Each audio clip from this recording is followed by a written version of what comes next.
Shalom teman-teman dan Bapak Ibu, bertemu kembali pada sesi ini dan salam sejahtera bagi kita semuanya. Om Swastiastu, Namo Buddhaya, salam kebajikan. Dan mari bersama kita lihat beberapa informasi terbaru terkait dengan situasi yang sedang berlangsung antara Israel versus Hamas. Dan beberapa waktu belakangan Bapak Ibu dan teman-teman semua ini kembali ramai ya diperbincangkan karena situasinya memang di sana kembali memanas. Dan beberapa di antaranya yang akan kita lihat pada sesi ini adalah terkait dengan gencatan senjata usai ya Israel kembali masuk dan melakukan serangan terhadap Hamas di Gaza. Lalu kemudian Bapak Ibu semua juga di sini ada penjelasan mengenai 11 update ya terkait dengan situasi yang sedang berlangsung di sana hingga kemudian muncul kecaman ya. Dan mari kita lihat di sini Bapak Ibu semua ada satu penjelasan yang saya mau bagikan kepada sahabat-sahabat semua ya. Di sini diuraikan bahwa Menhan Israel ya siap untuk melanjutkan ataupun melaksanakan perang melawan Hamas di Gaza. Lebih lanjut di sini dijelaskan bahwa sementara itu ya Menteri Pertahanan Israel Yoav Gallant juga mengatakan bahwa pasukan Israel siap untuk melanjutkan pertempuran baru segera ya.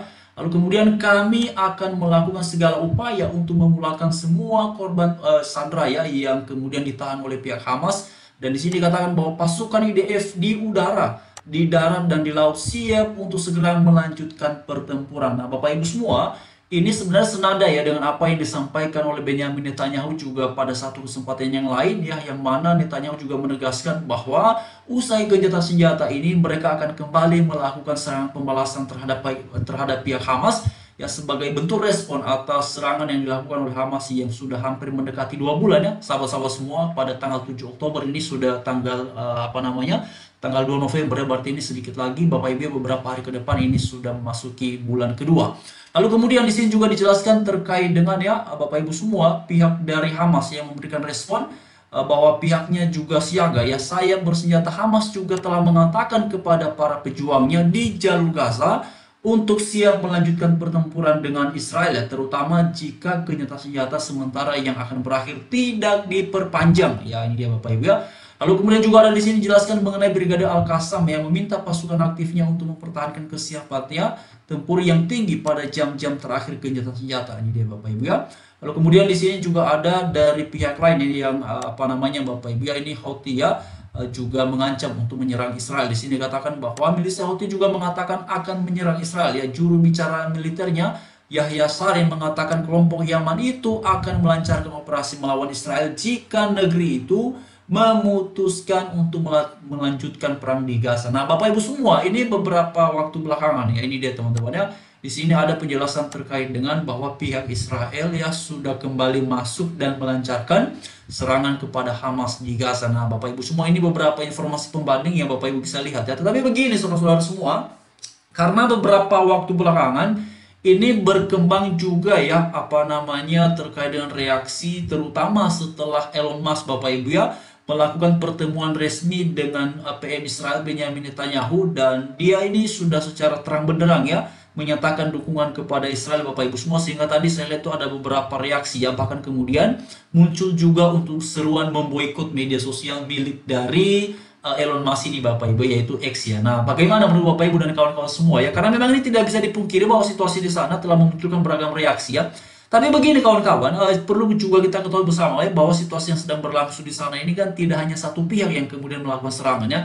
Ini kan saling serang Bapak Ibu ya. Israel melakukan serangan ya, lalu kemudian Hamas juga demikian bersama dengan pihak-pihak yang pro terhadapnya. Dan itu yang kemudian sedang terjadi di sana. Karena itu tadi saya lihat Bapak Ibu ya, yang paling penting sebenarnya adalah terkait dengan bagaimana ini ya warga di sana bisa berada dalam kondisi aman. Karena tadi ada ulasan di sini Bapak Ibu ya.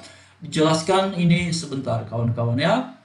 Nah ini dia ya, ini dari Menlu AS ya, dikatakan bahwa Menlu AS ya, Antony Blinken katanya dikabarkan juga sudah mengunjungi Israel ya. Dalam pidato singkat katanya dari Tel Aviv ya, ia menegaskan kembali dukungan Washington ya ke Israel ya. Lalu kemudian Bapak Ibu semua juga di sini katakan bahwa Blinken menyebut fokus AS adalah kerjasama dengan mitra kami untuk memperpanjang ya jeda perang ini ya. Lalu kemudian Bapak Ibu semua di sini ada satu tadi ya penjelasannya ini dia ya. Namun dikatakan ya sebelum negara itu ya maksudnya ini Israel ya melanjutkan serangannya di Gaza, mereka harus menerapkan apa yang disebutnya rencana perlindungan sipil ya. tentukan wilayah di mana warga sipil dapat aman dan hindari perusakan ya pada infrastruktur dan juga seperti rumah sakit dan fasilitas air. Nah, Bapak Ibu semua, ini mengingatkan saya, kalau himbauan seperti ini Bapak Ibu mengingatkan saya pada satu penjelasan yang disampaikan oleh warga Israel ya beberapa waktu yang lalu. Bapak Ibu juga bisa melihat ya di sesi kita sebelumnya, di situ ada penjelasan dari warga Israel yang mengatakan bahwa Israel ya militernya itu menghendaki ataupun menginginkan agar warga Gaza Utara itu Bapak Ibu berpindah ataupun mengungsinya ke selatan ya, ke Gaza Selatan, karena di situ katanya pihak Israel juga akan melakukan apa namanya Bapak Ibu ya proses apa namanya ya penjagaan dan juga perlindungan ya, dan juga memberikan akses agar warga bisa dilindungi. Tetapi mereka juga menegaskan bahwa yang menjadi fokus utama dalam serangan-serangan yang dilancarkan oleh pihak Israel adalah semata-mata kepada Hamas saja Bapak Ibu. Dan memang tidak bisa dipungkiri ya, banyak sekali warga biasa yang kemudian menjadi korban. Dan namun begini teman-teman, ini ada satu yang tadi saya lihat lagi ya Bapak Ibu ya. Ada satu penjelasan tadi yang saya sempat dengar itu di salah satu pemberitaan ya, yang membahas mengenai keprihatinan terhadap kemanusiaan yang ada di apa namanya ya, yang ada di Gaza itu Bapak Ibu semua, sehingga kemudian itu dijadikan sebagai dasar untuk ya mengecam dan mengutuk Israel. Tetapi Bapak Ibu semua, di tengah-tengah ya, dari kemarin-kemarin Bapak Ibu sampai hari ini saya lihat ya, orang-orang yang mengecam, mengutuk Israel dan mendalilkan tindakan itu pada asas keprihatinan terhadap kemanusiaan, satu pun di antara mereka yang hari ini semangat sekali bicara mengenai keprihatinan terhadap kemanusiaan, tak ada saya lihat mereka ini juga menyampaikan bentuk keprihatinannya ya terhadap warga Israel pada tanggal 7 Oktober itu. Yang selalu disoroti adalah mengenai serangan-serangan Israel yang kemudian memang tidak bisa dipungkiri banyak sekali warga biasa menjadi korban, dan itu yang membuat kita sedih ya saudara-saudara sekalian ya. Tetapi ya Bapak Ibu semua, kenapa kemudian begini ya? Kan alasannya adalah keprihatinan terhadap kemanusiaan. Maka harusnya kan kita tahu ya ungkapan bahwa tak ada asap kalau tidak ada api ya. Apa namanya, tak ada situasi seperti ini ya kalau Hamas tidak menyerang pada tanggal 7 Oktober yang lalu itu, sehingga membuat Israel menjadi mengamuk dan marah ya. Pada akhirnya sampai hari ini situasinya terus mencekam dan banyak sekali warga biasa termasuk di Israel yang kemudian menjadi korban atas situasi ini ya. Tapi kemudian mengapa yang selalu disoroti ya adalah melulu tentang Israel, tetapi terkait dengan fakta bahwa Hamas yang memulai situasi ini tidak ada Bapak Ibu itu disoroti ya.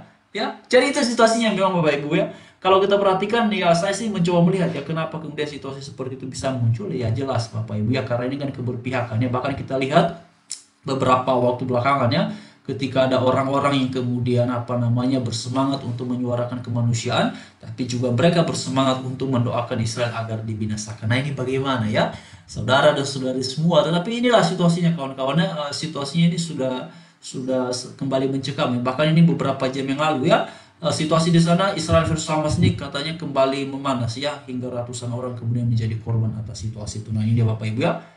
Jadi memang ini Bapak Ibu semua tidak mudah ya. Kasihan sekali sebenarnya warga di sana ya, masyarakat biasa di sana. Karena itulah sebenarnya solusi yang paling baiknya bukan tentang berpihak kepada siapa. Tahu begini kawan-kawan ya, selama ini ketika Israel dikutuki, dikecam, apakah itu melemahkan Israel? Ya sepertinya kawan-kawan sampai sejauh ini mereka justru tetap semangat untuk menyerang Hamas ya, dan pada target untuk melenyapkannya dari muka bumi ya.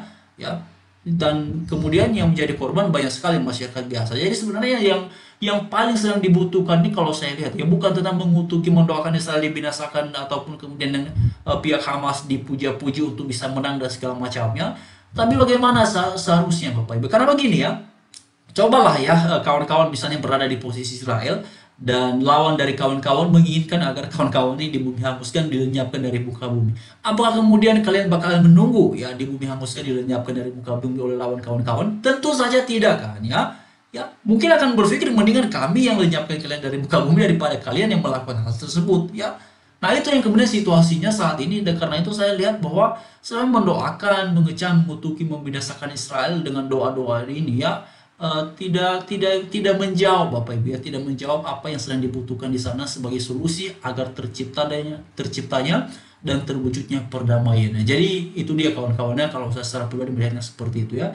Nah, ini dia Bapak Ibu ya, dan memang tidak bisa dipungkiri situasi di sana ini juga telah memunculkan beragam reaksi, beragam opini di tengah-tengah masyarakat kita ya, baik yang melakukan aksi-aksi damai ataupun kemudian melakukan demo ya, dan dengan berbagai macam alasan, dengan berbagai macam dalil yang kemudian mereka jadikannya sebagai rujukan Ya, itulah situasinya kemudian kawan-kawannya dan Bapak Ibu semua. Karena itulah saya selalu menyampaikan bahwa yang paling penting atas situasi di sana bukan tentang berpihak ataupun mengecam siapa, tetapi di atas semuanya itu adalah bagaimana caranya agar situasi ini benar-benar kembali kondusif ya. Itu yang paling penting Bapak Ibu ya. Benar-benar kembali kondusif kawan-kawan ya. Karena kalau kita sungguh peduli terhadap saudara-saudara ya dalam konteks kemanusiaan terkait dengan situasi yang sedang berlangsung di sana, ya tentu ya suaranya ataupun kemudian seruannya adalah keprihatinan terhadap semuanya, bukan terhadap keprihatinan terhadap sepihak tapi mengutuki yang lainnya. Kalau saya pikir tidak seperti itu kawan-kawan. Lalu kemudian ini beberapa waktu belakangan Bapak Ibu, saya ada lihat satu uraian tadi yang membahas terkait dengan, saya coba share dulu ya. Menlu Retno ya minta Israel ya di sidang katanya kawan-kawannya. Sebentar ya. Oke, sebentar saya coba ini. Ini dia teman-teman ya. Oke, jadi Bapak Ibu semua ini sebentar. Mana tadi Bapak Ibu? Saya lihat tadi kawan-kawannya di sini ya, di sidang PBB Indonesia desak gencatan senjata permanen ya Israel Palestina ya. Lalu kemudian tadi ada Bapak Ibu ya. Saya ada lihat tadi penjelasan itu ya. Oke, teman-teman ya. Sebentar saya coba kasih ini. Ini dia teman-teman ya. Ya, ini dia ya. Menlu RI minta pertanggungjawaban ya Israel atas pelanggaran hukum internasional katanya ya. Ini dia Bapak Ibu ya, seperti yang Bapak Ibu bisa lihat di sini ya. Ini respon dari Menlu ya. Kalau kita bicara Menlu berarti dia ini kan bicara ya, beliau ini bicara atas ini ya, atas nama Indonesia kawan-kawan ya. Ya, sepekan sikap Indonesia untuk Palestina selain Gaza, Retno Marsudi minta PBB ya perhatikan juga tepi barat katanya ya. Keras ya RI kecam serangan Israel di Gaza depan PBB. Nah itu dia Bapak Ibu ya. Jadi bagaimana kawan-kawan, memang kalau kita lihat dalam beberapa uraian yang disampaikan oleh Menlu Retno Marsudi, beliau selalu menyoroti terkait dengan serangan Israel, dan sejauh ini saya belum pernah melihat ya beliau mengkritik ataupun kemudian menyoroti soal serangan Hamas sebagai penyebab dari Israel melakukan serangan pembalasan yang kemudian berkali-kali lipat ya. Saya belum pernah lihat itu kawan-kawannya. Yang disoroti beliau selalu adalah mengenai serangan Israel dan keprihatinan terhadap warga Gaza, dan belum pernah saya lihat beliau bicara mengenai ya keprihatinan terhadap warga Israel yang tidak bersalah dalam serangan Hamas itu. Nah itu dia kawan-kawan, bagaimana Bapak Ibu dan sahabat-sahabat semuanya, silahkan dituliskan di kolom komentar yang tersedia, dan mari terus ya. Tentu kita mengharapkan semoga situasi di sana memang kembali kondusif ataupun segera membaik Bapak Ibu ya. Kenapa? Karena yang paling perlu diperhatikan adalah masyarakat biasa, warga sipil. Terima kasih. Damai sejahtera Tuhan beserta dengan kita semuanya.